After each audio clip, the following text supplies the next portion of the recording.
अस्सलामुअलैकुम। Asia 41 news के साथ मैं हूं आपकी मेजबान आमना आवाज। खबर शामिल करते हैं जाफराबाद से। डिस्ट्रिक्ट ब्यूरो चीफ साबर बलोच के मुताबिक डेरा लायार के करीब जडीर शाह सोहबतपुर रोड पर हाजी अल अजीज मार्केट की इफ्तिताही तकरीब मुनक्किद हुई। इफ्तिताही तकरीब के मेहमान खास नेशनल पार्टी के जिली सदर मीर मोहम्मद नईम खान खोसा थे।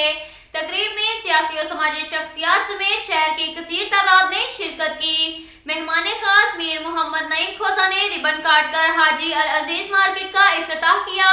हाजी अल अजीज मार्केट के प्रोजेक्ट डायरेक्टर मीर राजा मोहम्मद अनवर खोसा, प्रॉपर्टी डीलर हाजी अब्दुल अजीज कपोल, साइड इंचार्ज मोहम्मद रफीक खोसा ने मेहमानों को मार्केट के हवाले से बताया कि दुकानें बाआसानी मुनासिब इकसात पर फरोख्त की जा रही हैं। मार्केट में तमाम तर सहूलियात दस्तयाब हैं। इस मौके पर नेशनल पार्टी के जिली सदर मीर मोहम्मद नईम खान खोसा ने सहाफियों से गुफ्तगू करते हुए कहा कि महकमा इरिगेशन में नाअहल अफसरान तैनात किए गए हैं।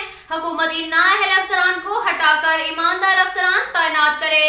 सूबाई हुकूमत पटफेडर किनाल के पानी पर तवज्जो दे, क्योंकि सिंध बलोचिस्तान को उनके हिस्से का पानी नहीं दे रहा, जिसकी वजह से लाखों एकड़ अराजी बंजर हो रही है। नहरी पानी ना होने से काश्तकार और जिम्मेदार परेशानी में मुब्तला हैं।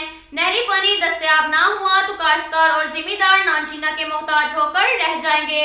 उन्होंने वजीर आला बलोचिस्तान से मुतालबा किया कि वो सिंध हुकूमत से पटफेडर किनाल के पानी के मुतल्लिक बात करे।